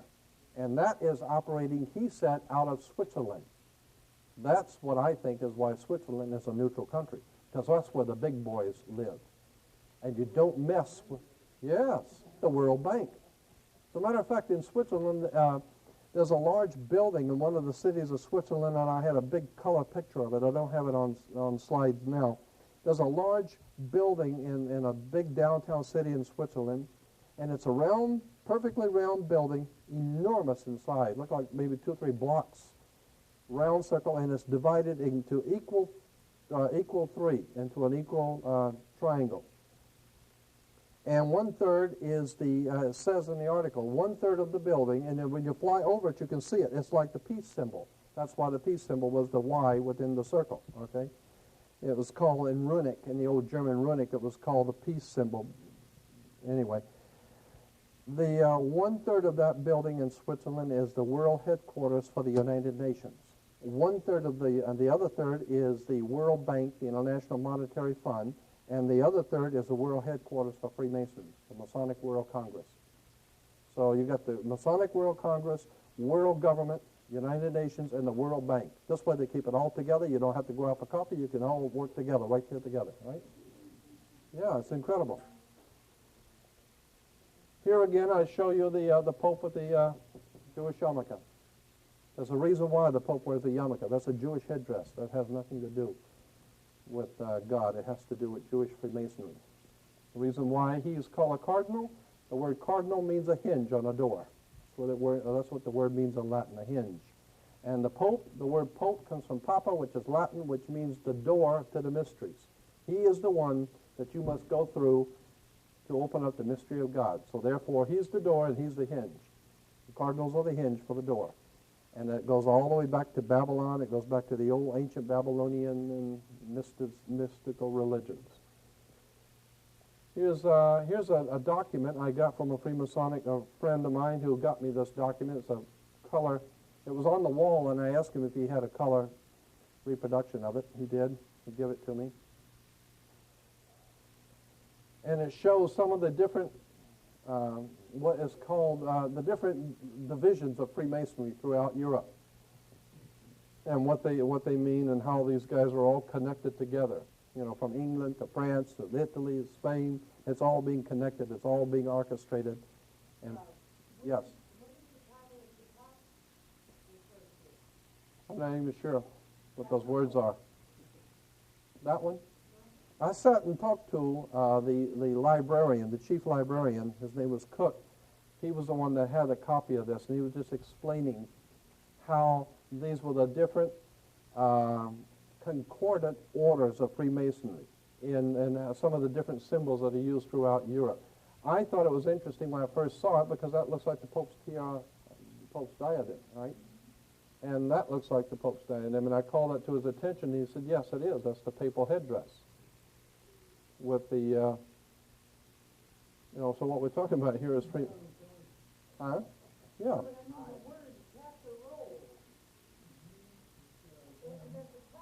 Yeah, I understand. I'm saying I don't read the language. That's what I'm saying. Do you read it? No, I don't either. I forgot what the guy was saying. He was, he was an old man. He was telling me all this stuff, and he was writing it all down for me. And I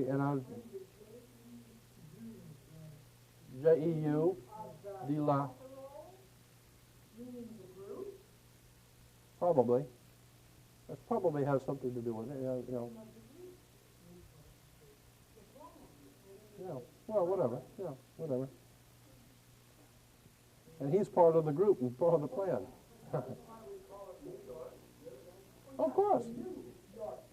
Because it's the state of the New York Empire. Right, the Empire Strikes Back. George Lucas. Oh yeah, the more we change, the more we stay the same. Nothing new. Here it is again, the Vatican with the Masonic symbols. I'll run through this pretty quick. I don't want you to get too bored. But anyway, here's a papal headdress, but these are all accoutrements for Judaism, right? The Ark of the Covenant and the mercy seat, and here's the Jewish high priest, and he's wearing the same one you just saw, which was wore by the Pope. The Pope's headdress. But we're talking Jewish here. We're not talking Roman Catholic. Unless, of course, you understand Roman Catholic is Jewish. Here is Freemasonry, and off of a page it's called Chapter Jewels of Freemasonry. Symbols of the different departments of Freemasonry. And up here you'll see the king, the scribe, and the high priest. And for the high priest, what you have is the Pope's headdress. The Pope is the high priest of Freemasonry. And the King of England, he's in there too. But that's why there was a war between the King of England, King Henry VIII, had a falling out with the Pope.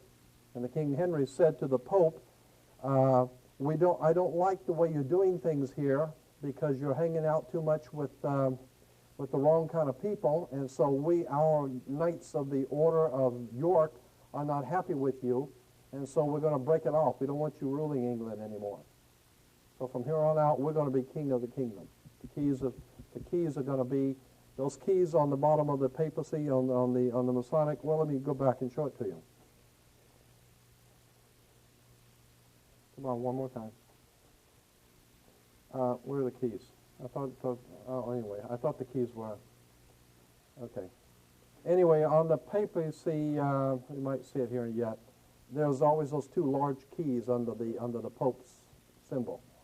I think that's where we get the Florida keys from, because if you understand what the word keys and what it means, Florida keys, I think, is connected to it. Because those people down there in the Florida keys, better know who those people are. The Florida Keys are a home for some of the most powerful mobsters the world has ever known.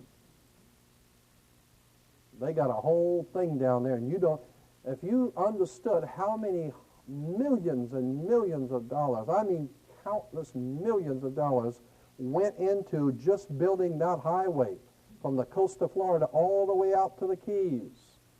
That is an astronomical feat for the military, and the military was in charge of doing that. The Seabees laid it all out, and the military laid out that, and if you've ever gone down there, that highway is a beautiful highway, going way out, as far out as the eye can see.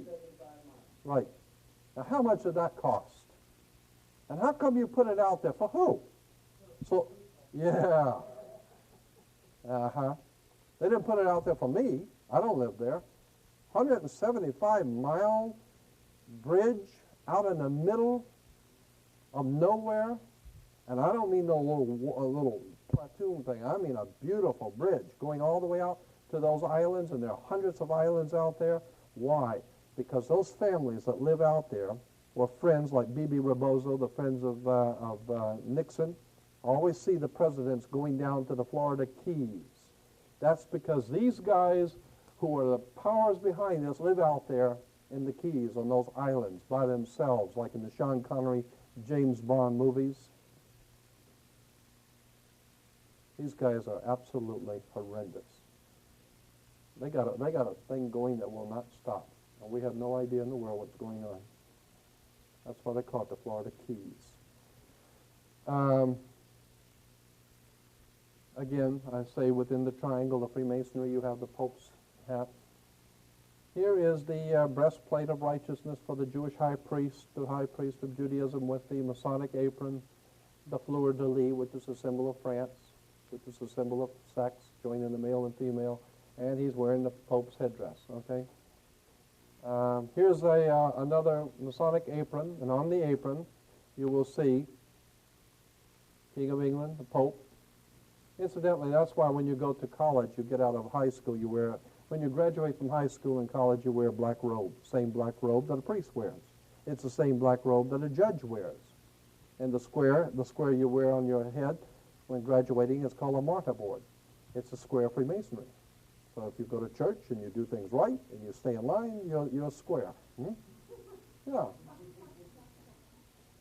And here is what we call the Royal Arch Freemasonry, which we saw before, Royal Arch. And that stone right in the middle that holds the two sides of a Royal Arch together is called a keystone. That's why Pennsylvania is called a keystone state. Because Pennsylvania is where the Constitution was signed, where these guys put this whole thing together. That was the keystone state, where the keystone was finally dropped between the 6 and the 6, and the one in the middle makes 13, the 13 colony, the keystone state. Again, it says, for the Royal Arch chapter, note the headdress of the principals. We're talking about the Royal Arch chapter, right? And note the headdress, again, the Pope, the King of England. Now, we have something here, these symbols up here, this is what is called, and I can't remember if it's a 60 or the 90, but I'll do it again. This is I think the 60-degree square of Freemasonry with the G for geometry in the middle.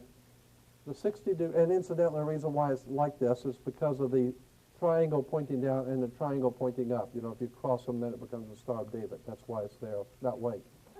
Yeah, that's it. And that's according to the Masonic books. They say it's actually a takeoff on the Masonic Star of David. Triangle up and triangle down, but this is the 60-degree square. All right. On them, anytime you see like the Olympic stars or any of these other, they always have the ribbon, right? Anytime you get an award from the government, it's on a ribbon. That's called a 90-degree square. That's a square, but it's at the 90-degree square, okay? You have to keep that in mind because that's a Masonic square, okay? Here it is, the 60-degree and the 90-degree. Okay, I'll back it up. I was wrong. That's the 90-degree, and this is the 60-degree. 90-degree square, 60-degree square. Well, it has to do with, figures the square of the 90-degree, and here's the square progress of the 60-degree, okay? The 60 and the 90 degrees. And what are we talking about here? We're talking about Freemasonry. Okay? Here it is again. The same the square of Freemasonry. Here you see it, the 90 degree and the 60 degree in churches. So when you see these choirs, singers in churches, they're wearing the square of Freemasonry on them. And it's only appropriate because they're worshiping the Masonic God. Here is St. Louis at Jerusalem. According to, I don't know if this you can't see this too well, but it says St. Louis at Jerusalem. According to Masonic history, the man who first captured Jerusalem for the Knights Templars was St. Louis. So they honor St. Louis with the Royal Arch in St. Louis, the Royal Arch. Yeah, in St. Louis, the Royal Arch degree of Freemasonry. I mean, these guys are good. They do all this stuff and crap in front of you, and you have no idea what. Yeah. No idea in the world. It's all connected. There's nothing happening by chance. And there's no problem with economics in this country. There's no problem with lawlessness in this country. There's no problem with anything. This is the strongest, most powerful nation on the face of the earth. So if there's any problems, it's because they are causing the problem to keep you agitated and frightened and scared and in control. Ordo ab chaos. Here's something called the Summit of the Arch. This is from a State Department bulletin. And here it's, I don't know if you can see that, the reading. It's the meeting of all of the top criminal families in the world. The Germans, the Americans, Margaret Thatcher. These are all the heads of state in the Western world.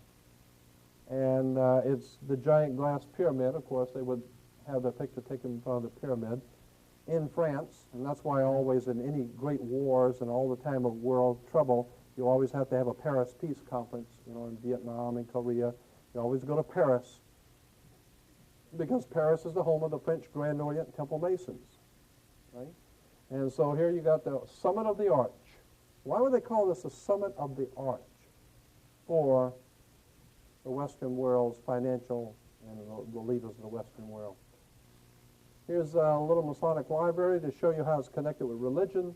We got Masonry, Mormonism, and Freemasonry from the Masonic Lodge Publishing.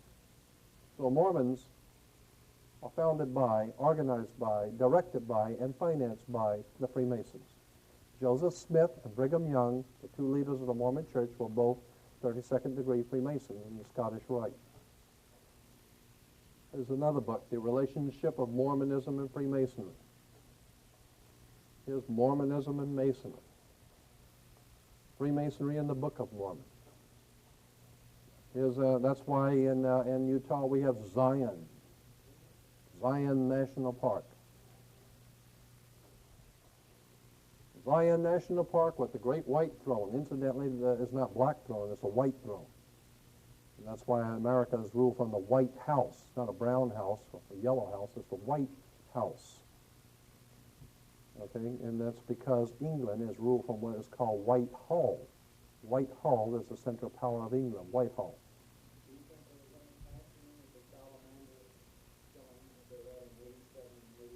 I'm telling you, the people who are running this country are the most powerful criminals the world's ever known. Oh, wait a minute. Should we take a break? Okay, let me back it up then. Huh? Oh, okay. That way we'll make it work out all right on the tape, okay?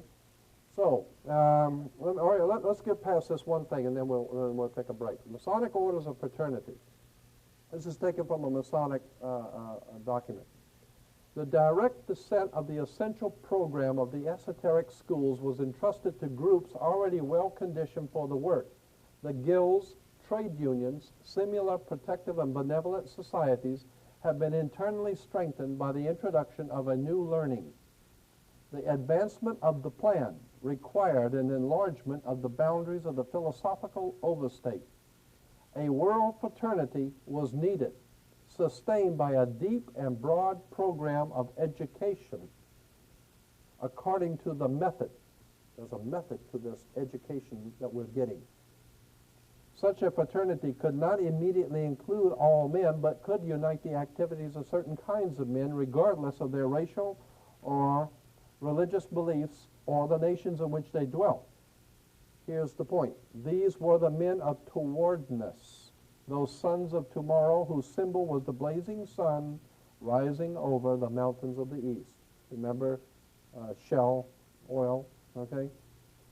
What it's talking about is that the conspiracy already had knowledge that the guilds, the trade unions, similar protective and benevolent societies were perfect grounds for control.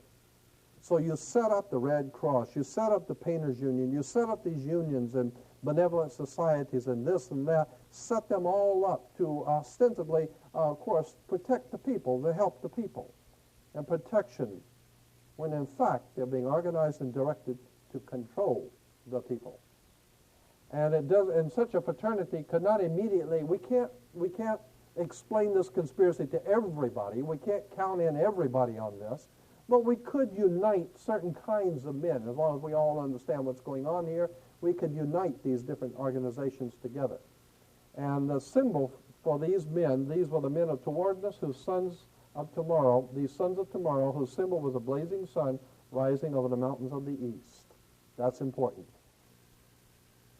These were the men of towardness, the sons of tomorrow, whose symbol was the blazing sun rising over the mountains of the east.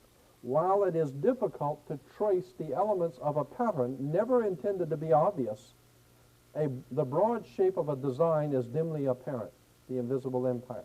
So it's saying it's very difficult to put all of this together. But the reason why it's difficult is it was never intended to be obvious anyway. And if you're on the inside, you know there's a design, but on the outside, it's not supposed to be obvious. Okay? Here's where they're getting this from. This is from the old Assyrian Babylonian mythology. The sunrise, the god Shemesh appears above the mountains of the east. Here's God's sun rising over the mountains of the east. That goes all the way back to Babylon. Here it is in Hebrew theology, the sun rising, Israelites at Mount Sinai. The sun rising over the east. Shell, the sun. The sun rising on Hebrew Jewish Freemasonry. Here it is, the Kabbalah. We're talking about the Kabbalah, and here on the back on chapter 9 is called the way of one who was caught between the suns of a dying and a dawning day. The one caught between the one who, no, wait a minute, the way of the one who was caught between the suns, implying that there's two suns. There's a sun going down and a new sun coming up. The old sun of the old world order, Rome, is going down. Vatican, Europe, is the old sun, and it's going down, and there's a new sun coming up on America. There's a dawn of a new day for America. It's going to be the king of the world now. 1,000 points of light. All right, so what we're talking about here is between the suns of a dying and dawning day. George Washington said, here's his chair where he signed all of his documents, George Washington. And up here he says, but now at length I have the happiness to know it is a rising and not a setting sun. I now at length have the happiness to know that it is a rising and not a setting sun. So Washington understood. This is a priceless relic of the Constitutional Convention, the rising sun chair of George Washington. Yeah, with the Fijian cap, yeah. As a matter of fact, yeah, let me go back on that. The Fijian cap, that's the old cap of the Fijians. And the reason why, I mean, I could get into this too. I'm not going to right now, but there's a reason why. We'll get into that another time. That's very interesting too, the Phrygian cap.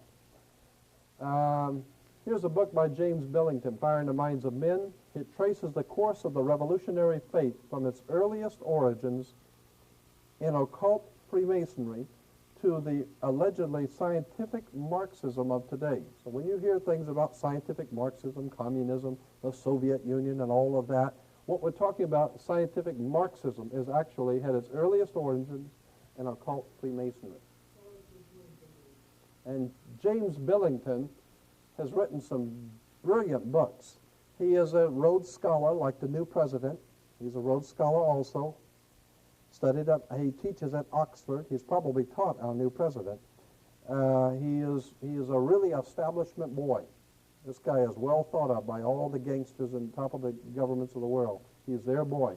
And he is a very, very brilliant man. He's put out some very thick books on the Illuminati and Masonic.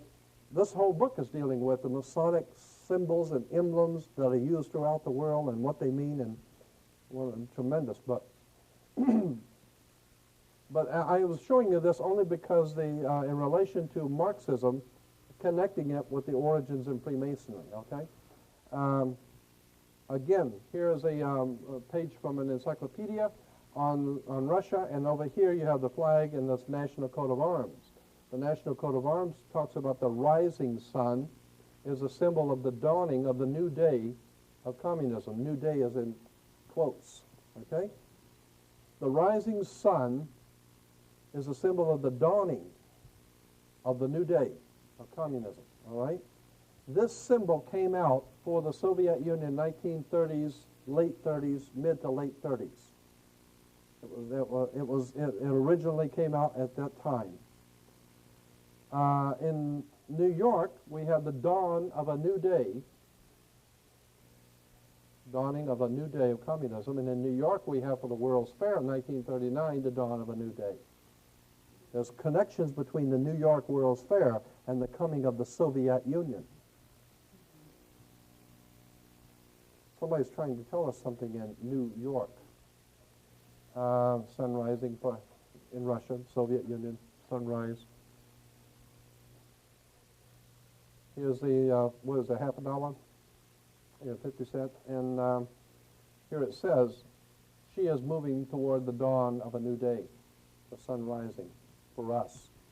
They put communism over there, it's rising for us now. Now we're coming into a communist system. We call it democratic, like the People's Democratic Republic of China, the People's Democratic Republic of Cuba, the People's Democratic Republic of Romania, and now we got the People's Democratic Republic of America. And nothing in all Marxist communism is the same as the old Roman fascism.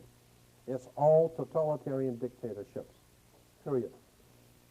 Here's Charles Taze Russell, founder of Jehovah's Witnesses. He's telling everybody the new day is dawning, preparing all the poor Jehovah's Witnesses for the dawn of a new day. Here is the Watchtower Bible Tract Society of Pennsylvania, Jehovah's Witnesses with the sun rising over the mountains of the east.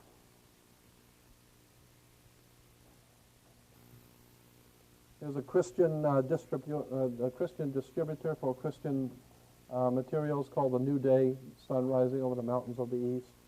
Christians have no idea in the world. All this stuff is being manipulated, presented to them, and they have no idea in the world.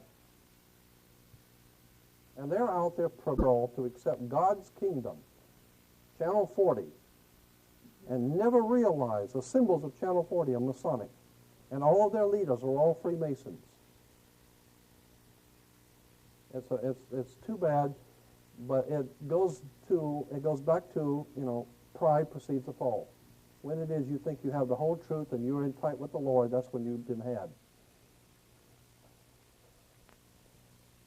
Richard Nixon struck a coin for himself and called it the New Day for America, the New Dawn for Peace. That's what he did.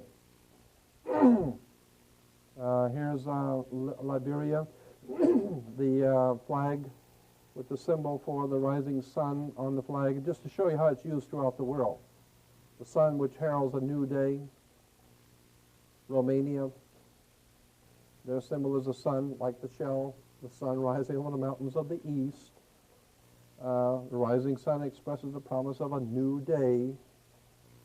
Here's Mongolia. The horseman on horseback with the sun rising over the mountains stands for the nation's advance toward communism. Malawi with the red sun. Malawi added the sun to symbolize the dawning of a new day for Africa, and it was. They killed a lot of people over there. And Afghanistan, there was a new dawn for Afghanistan. They broke that up and killed a lot of people. And here's on rings, high school rings, college rings, a new dawning, sun coming up. Here's the sun coming up on college rings and high school rings. There it is. Behold a new dawn, the sun coming up on the mountains of the east. I mean, hey, they control education, religion, politics, the police department, fire department, and Sears. I mean, let's face it, they own and control the world you live in. It's the only game in town. Behold a new dawn. Kids wear these rings and have no idea in the world what that means. And how much more time do we have on the film? Good. A recurrent early romantics in young Karl Marx and the Russians of Lenin's time was Prometheus, who stole fire from the god for the use of mankind. I'll read it again. A recurrent mythic model for revolutionaries. A model for revolutionaries.